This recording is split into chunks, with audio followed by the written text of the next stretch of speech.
This episode is brought to you by BunnySlippers.com. Go to BunnySlippers.com in the show notes and learn how you can buy an awesome pair of those Highland cow slippers. They're so shaggy and they keep my feet warm in this breezy studio. You know what else is cool? FoundAtomClothing.com. Cool retro-looking t-shirts based off of designs found in your favorite cult films. I still always wear my Bad News Bears Chico Bail Bonds t-shirt. The orange sleeves are super cool. Kind of a yellowy orange. They're cool. I like them a lot. I got a couple of them, and I wear them all the time when I'm doing stuff. They used to be my formal shirts, and now they've turned into my woodworking shirts. But I wear them all the time still. And so can you at FoundAtomClothing.com. BunnySlippers.com too, if you're always going for that real genius, cool guy look that, what's-his-face did. Real Genius. That's a fun movie. I can't remember if it holds up still, or if it has problematic scenes. Alright. Anyway, something that probably may have some problematic parts in it. Ambrose Bierce's Devil's Dictionary. It was written in the late 19th century, so I don't think he was a creep in some ways, but there's other ways that, I don't know, time just kind of moves on, and that's kind of just like, ugh. So, I'm not an Ambrose Bierce apologist. If he says something that upsets you, you know what, it probably upsets me too. So yeah, hey, here's some Ambrose Bierce Devil's Dictionary, him poking fun at everything. I don't know who I'm going to have as a guest on this month, but I probably will try and dig some people up for this one. So hopefully, but I don't know, halfway through the month, towards the end of the month, there'll be some cool special episodes, and I don't know who else I can have. I mean, I can always bug Ken Height about it, and I can always, I don't know, beg David Heath to help me out again, and I don't know, maybe put a bunch of stuff up on Twitter and get the Ambrose Bierce group going on. Check out the Ambrose Bierce group on Facebook. There's several Ambrose Bierce groups. I recommend them all. And what else? Oh, Don Swaim's Death of Ambrose Bierce. Really good book. Check that out. I'm always going to tout that one. That is a fun one. I'm trying to remember if anyone's done any Ambrose Bierce RPGs that I know personally, or any troubadours who've sung any songs. I don't think of any. Write me, let me know. Go to PGttCM.com, go to the comment section, let us know what's going on. And hey, why don't you check us out on Facebook and on Instagram? We're Black Clock Audio Tales. And hey, wherever you're listening to us, give us a thumbs up, subscribe, let other people know that you like us, and enjoy the show. Recording by David Barnes. The Devil's Dictionary by Ambrose Bierce. Letters P and Q. The letter P. Pain, noun. An uncomfortable frame of mind that may have a physical basis in something that is being done to the body, or may be purely mental, caused by the good fortune of another. Painting, noun. The art of protecting flat surfaces from the weather and exposing them to the critic. Formerly, painting and sculpture were combined in the same work. The ancients painted their statues. The only present alliance between the two arts is that the modern painter chisels his patrons. Palace, noun. A fine and costly residence, particularly that of a great official. The residence of a high dignitary of the Christian Church is called a palace. That of the founder of his religion was known as a field or wayside. There is progress. Palm, noun. A species of tree having several varieties, of which the familiar itching palm, Palma hominis, is most widely distributed and sedulously cultivated. This noble vegetable exudes a kind of invisible gum, which may be detected by applying to the bark a piece of gold or silver.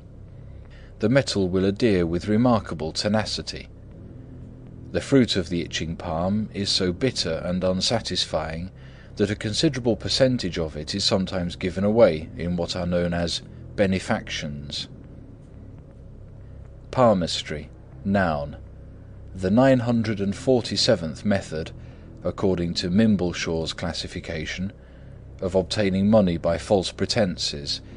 It consists in reading character in the wrinkles made by closing the hand. The pretence is not altogether false. Character can readily be read very accurately in this way, for the wrinkles in every hand submitted plainly spell the word dupe. The imposture consists in not reading it aloud. Pandemonium, noun. Literally, the place of all the demons. Most of them have escaped into politics and finance, and the place is now used as a lecture hall by the audible reformer. When disturbed by his voice, the ancient echoes clamour appropriate responses, most gratifying to his pride of distinction. Pantaloons, noun. A nether habiliment of the adult civilized male. The garment is tubular and unprovided with hinges at the points of flexion, supposed to have been invented by a humourist, called trousers by the enlightened and pants by the unworthy. Pantheism, noun. The doctrine that everything is God, in contradistinction to the doctrine that God is everything. Pantomime, noun.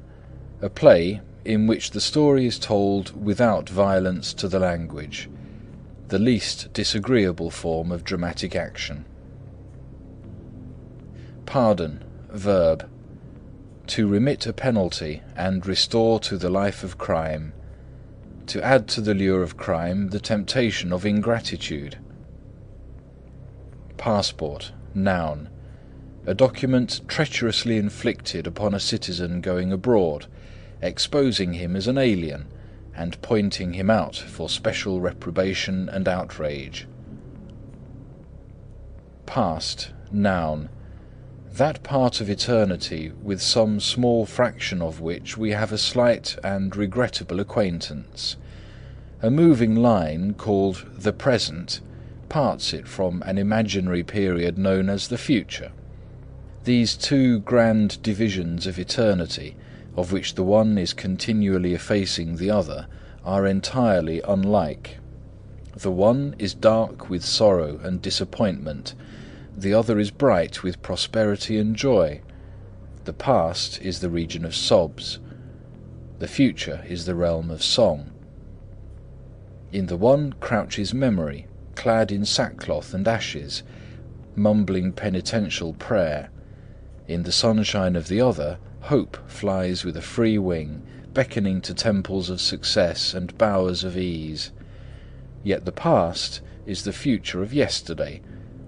The future is the past of tomorrow. They are one, the knowledge and the dream. Pastime, noun. A device for promoting dejection. Gentle exercise for intellectual debility. Patience, noun. A minor form of despair, disguised as a virtue. Patriot, noun. One to whom the interests of a part seem superior to those of the whole. The dupe of statesmen and the tool of conquerors. Patriotism, noun. Combustible rubbish read to the torch of anyone ambitious to illuminate his name. In Dr. Johnson's famous dictionary, patriotism is defined as the last resort of a scoundrel. With all due respect to an enlightened but inferior lexicographer, I beg to submit that it is the first. Peace, noun. In international affairs, a period of cheating between two periods of fighting. Oh, what's the loud uproar assailing mine ears without cease? 'Tis the voice of the hopeful, all hailing the horrors of peace. Ah, peace universal, they woo it, would marry it too. If only they knew how to do it, 'twere easy to do. They're all working by night and by day on their problem like moles. Have mercy, O heaven, I pray, on their meddlesome souls. By Ro Amil.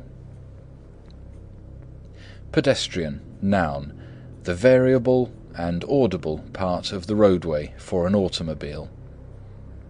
Pedigree, noun, the known part of the route from an arboreal ancestor with a swim bladder to an urban descendant with a cigarette. Penitent, adjective, undergoing or awaiting punishment. Perfection, noun, an imaginary state of quality distinguished from the actual by an element known as excellence, an attribute of the critic. The editor of an English magazine, having received a letter pointing out the erroneous nature of his views and style, and signed Perfection, promptly wrote at the foot of the letter, "I don't agree with you," and mailed it to Matthew Arnold.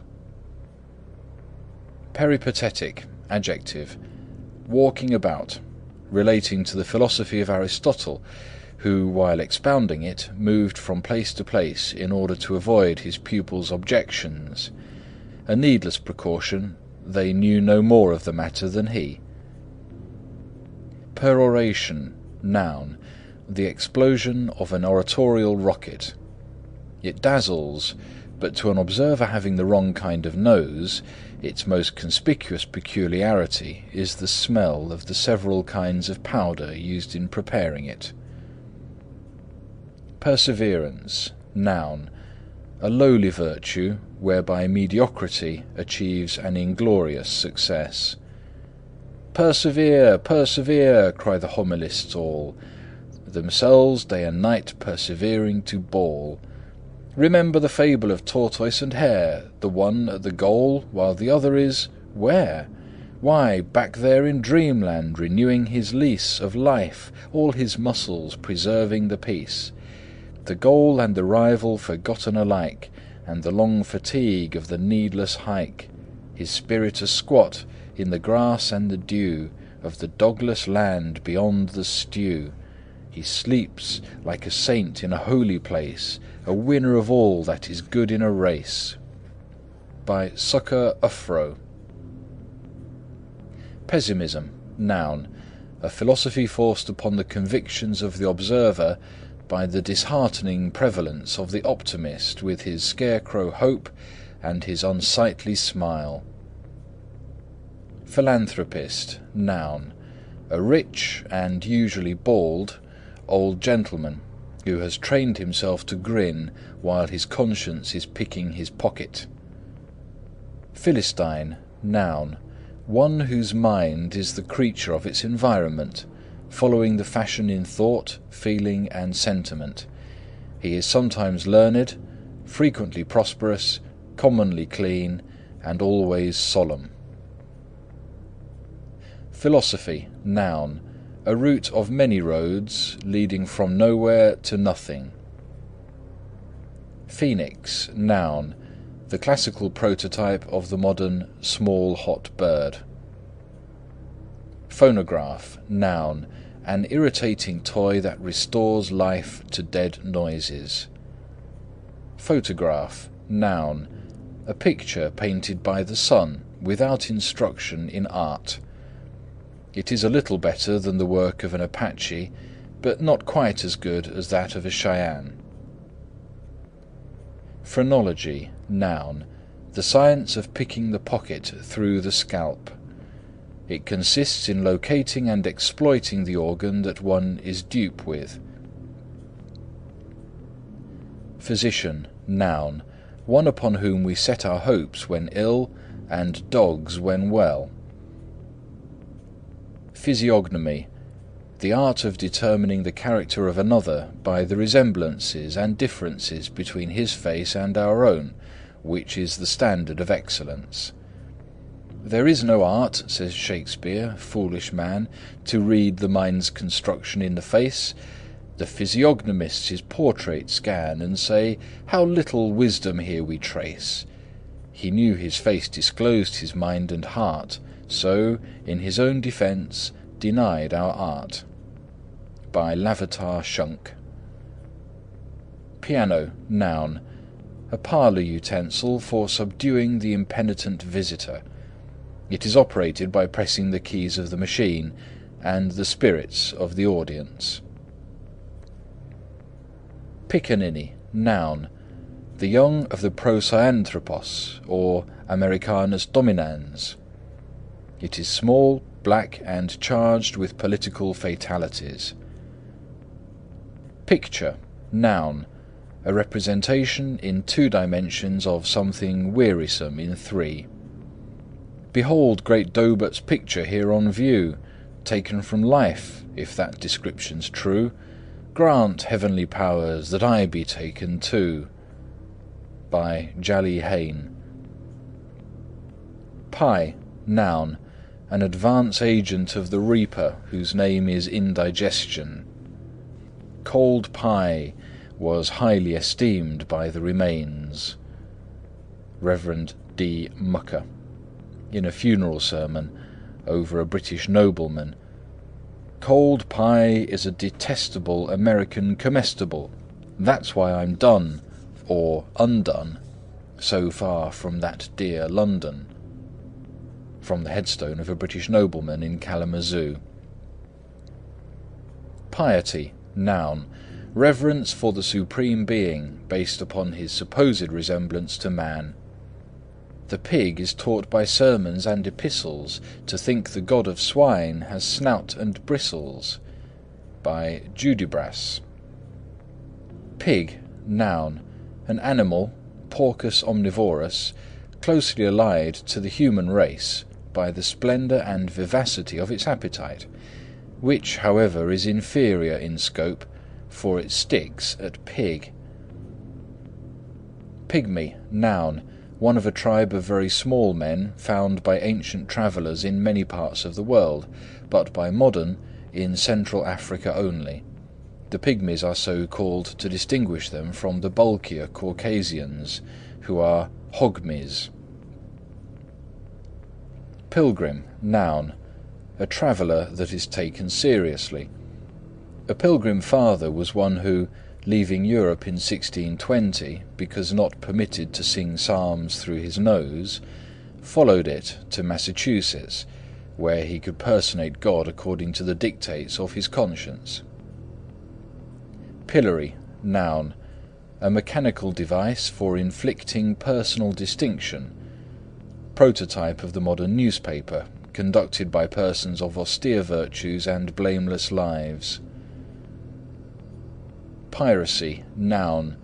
Commerce without its folly swaddles, just as God made it. Pitiful, adjective. The state of an enemy or opponent after an imaginary encounter with oneself. Pity, noun. A failing sense of exemption inspired by contrast. Plagiarism, noun.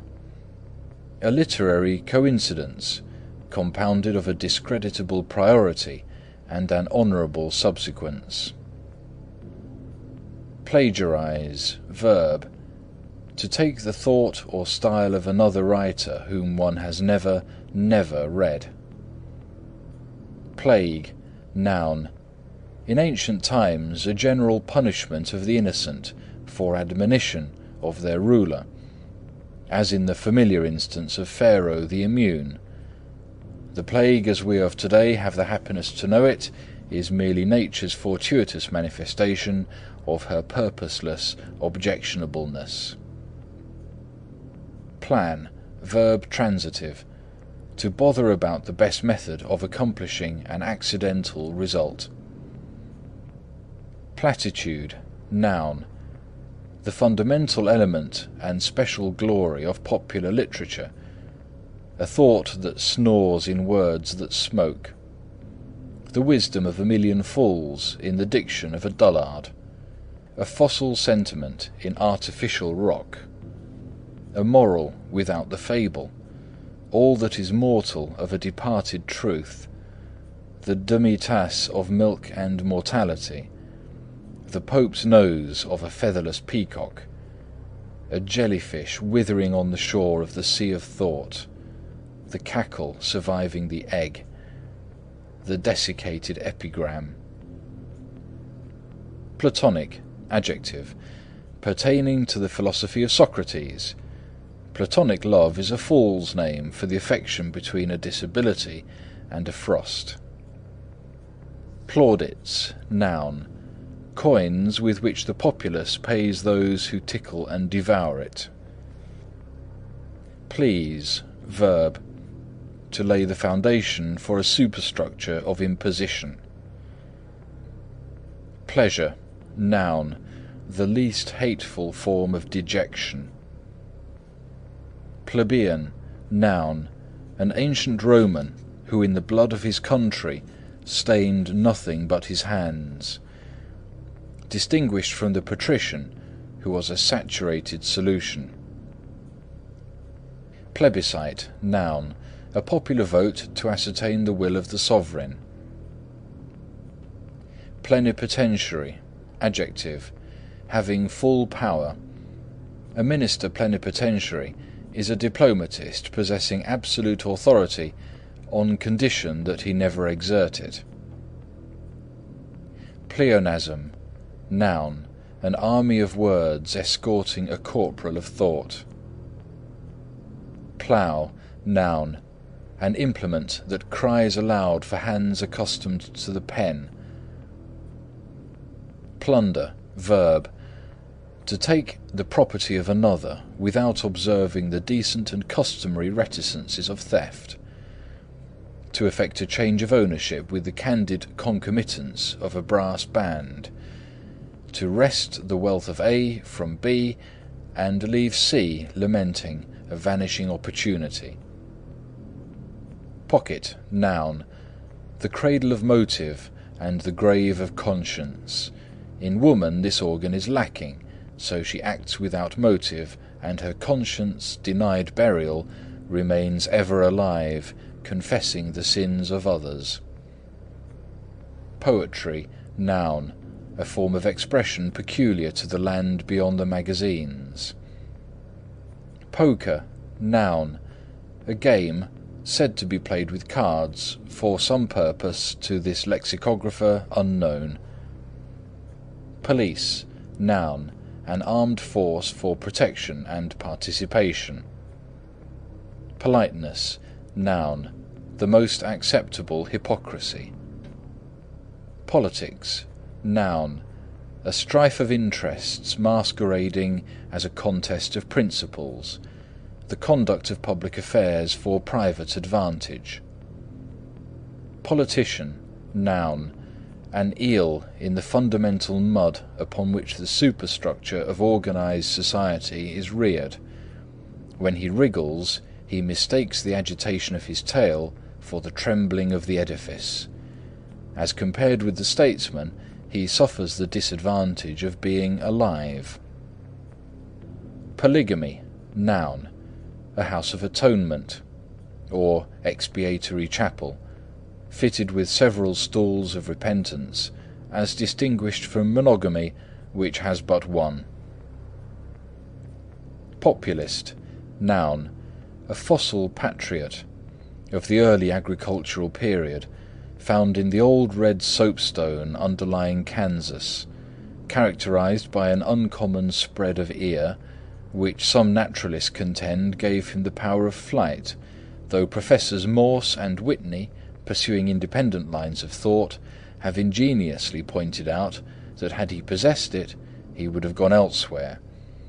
In the picturesque speech of his period, some fragments of which have come down to us, he was known as the matter with Kansas.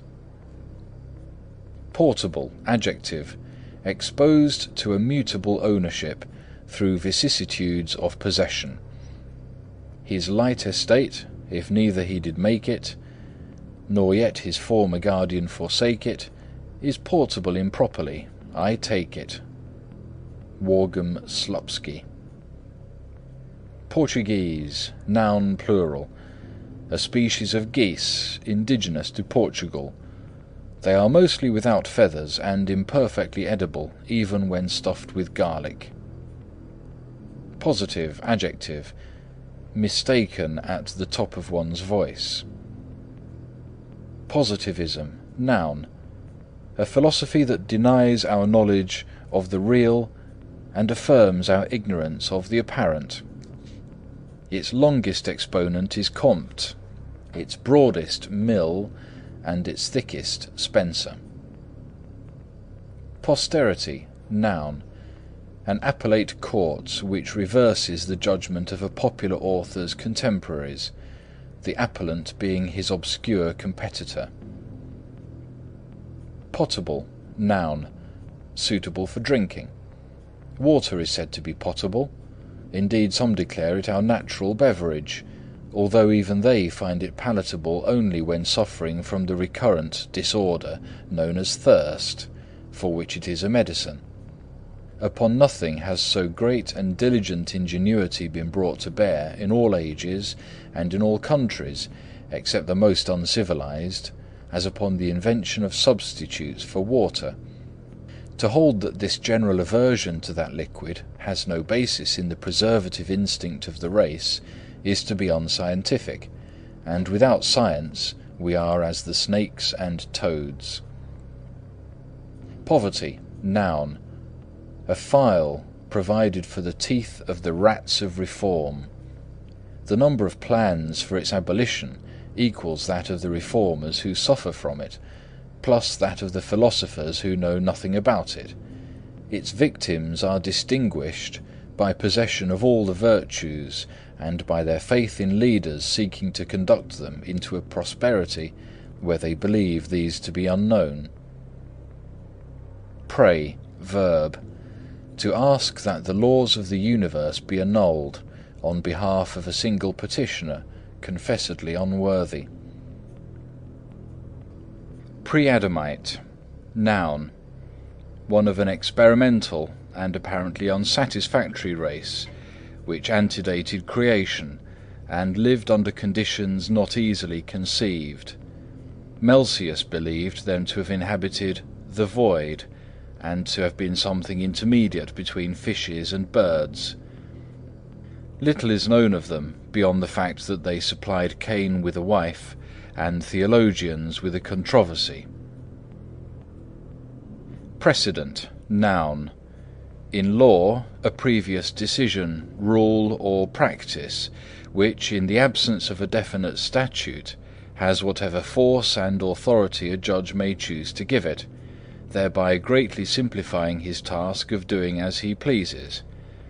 As there are precedents for everything, he has only to ignore those that make against his interest, and accentuate those in the line of his desire. Invention of the precedent elevates the trial at law from the low estate of a fortuitous ordeal to the noble attitude of a dirigible arbitrament. Precipitate, adjective, anteprandial.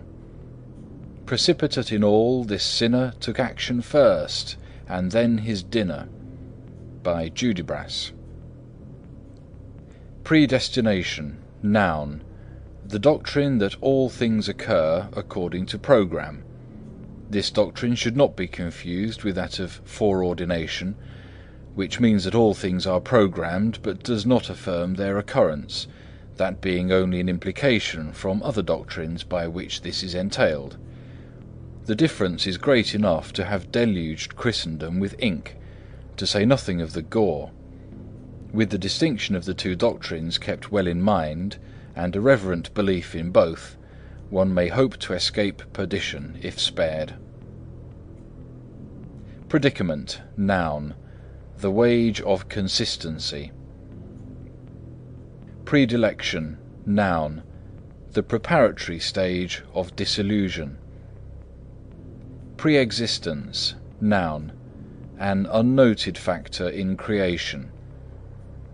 Preference, noun, a sentiment or frame of mind induced by the erroneous belief that one thing is better than another. An ancient philosopher, expounding his conviction that life is no better than death, was asked by a disciple why then he did not die. "Because," he replied, "death is no better than life. It is longer." Prehistoric, adjective, belonging to an early period and a museum, antedating the art and practice of perpetuating falsehood. He lived in a period prehistoric, when all was absurd and phantasmagoric. Born later, when Clio, celestial recorded, set down great events in succession and order, he surely had seen nothing droll or fortuitous in anything here but the lies that she threw at us. Orpheus Bowen.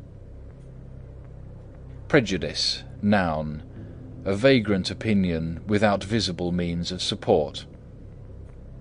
Prelate, noun, a church officer having a superior degree of holiness and a fat preferment. One of heaven's aristocracy, a gentleman of God.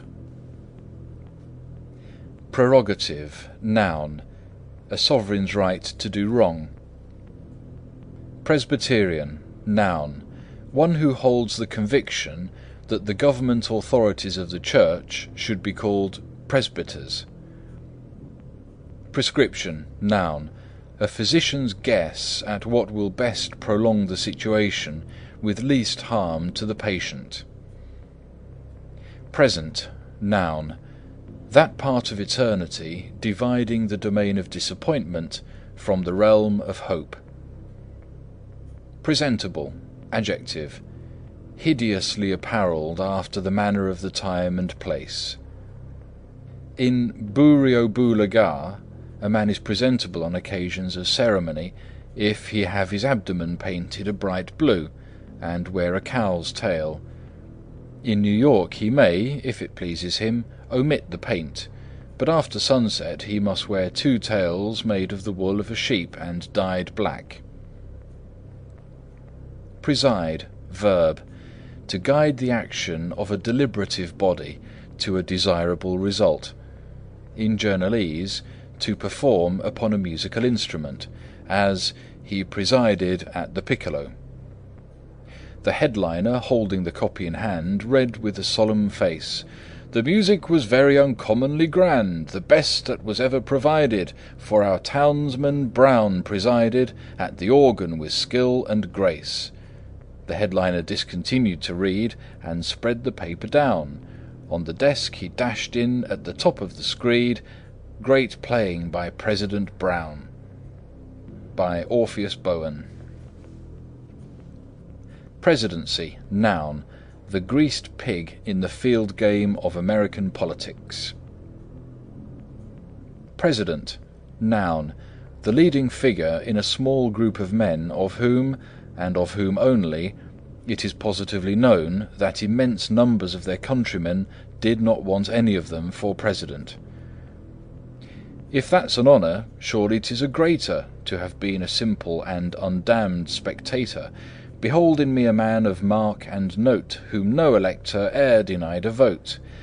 An undiscredited, unhooted gent, who might, for all we know, be president. By acclamation, cheer, ye varlets, cheer! I'm passing with a wide and open ear. By Jonathan Fomry. Prevaricator, noun, a liar in the caterpillar estate. Price, noun, value plus a reasonable sum for the wear and tear of conscience in demanding it. Primate, noun, the head of a church, especially a state church, supported by involuntary contributions. The Primate of England is the Archbishop of Canterbury, an amiable old gentleman who occupies Lambeth Palace when living and Westminster Abbey when dead. He is commonly dead. Prison, noun, a place of punishments and rewards.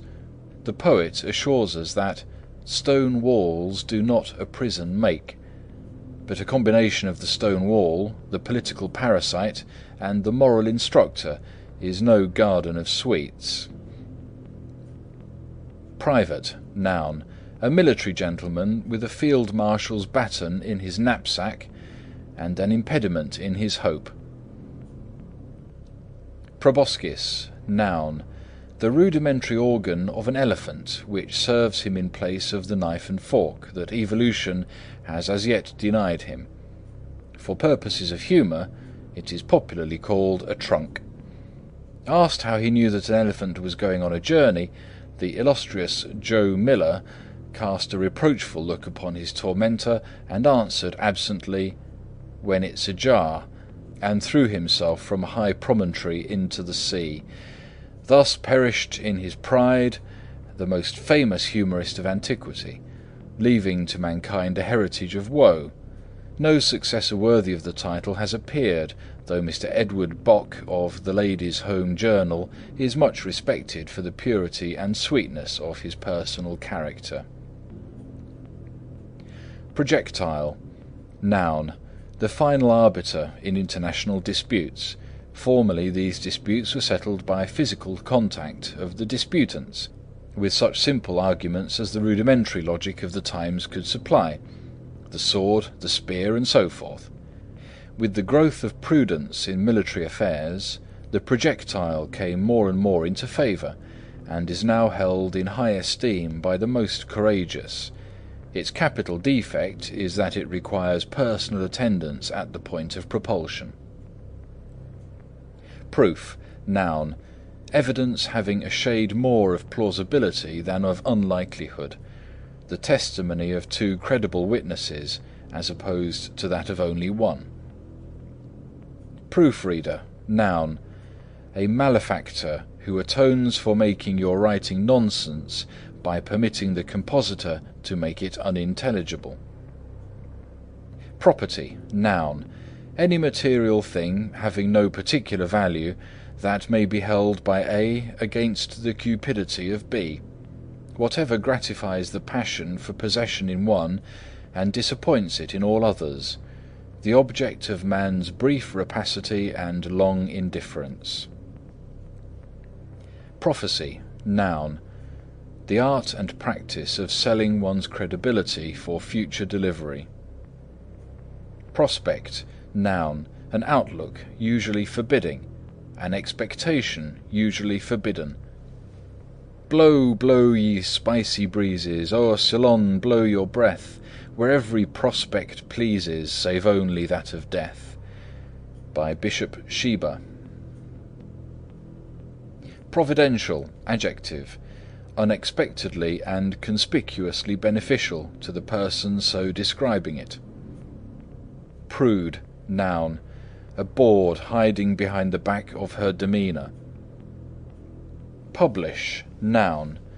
In literary affairs, to become the fundamental element in a cone of critics. Push, noun. One of the two things mainly conducive to success, especially in politics. The other is pull.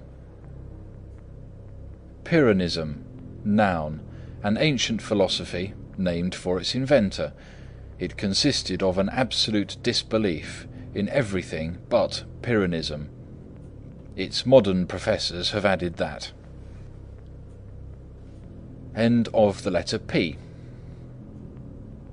The letter Q. Queen, noun. A woman by whom the realm is ruled when there is a king, and through whom it is ruled when there is not. Quill, noun. An implement of torture yielded by a goose and commonly wielded by an ass.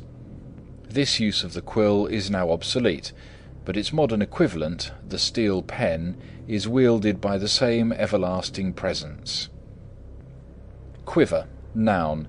A portable sheath in which the ancient statesman and the aboriginal lawyer carried their lighter arguments. He extracted from his quiver, did the controversial Roman, an argument well fitted to the question as submitted, then addressed it to the liver of the unpersuaded foeman. By Oglum P. Boop. Quixotic, adjective. Absurdly chivalric, like Don Quixote.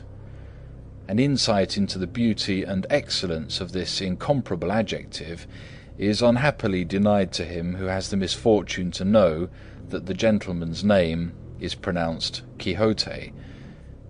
When ignorance from out of our lives can banish philology, 'tis folly to know Spanish. By Juan Smith. Quorum, noun. A sufficient number of members of a deliberative body to have their own way and their own way of having it.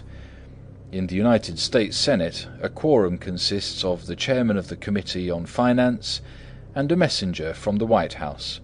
In the House of Representatives, it is the Speaker and the Devil. Quotation, noun. The act of repeating erroneously the words of another. The words erroneously repeated. Intent on making his quotation truer, he sought the page infallible of Brewer, then made a solemn vow that we would be condemned eternally, ah me, by Tsathoggua.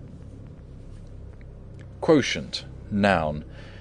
A number showing how many times a sum of money belonging to one person is contained in the pocket of another, usually about as many times as it can be got there. End of letter Q in the Devil's Dictionary. Recorded by David Barnes, London, April 2006.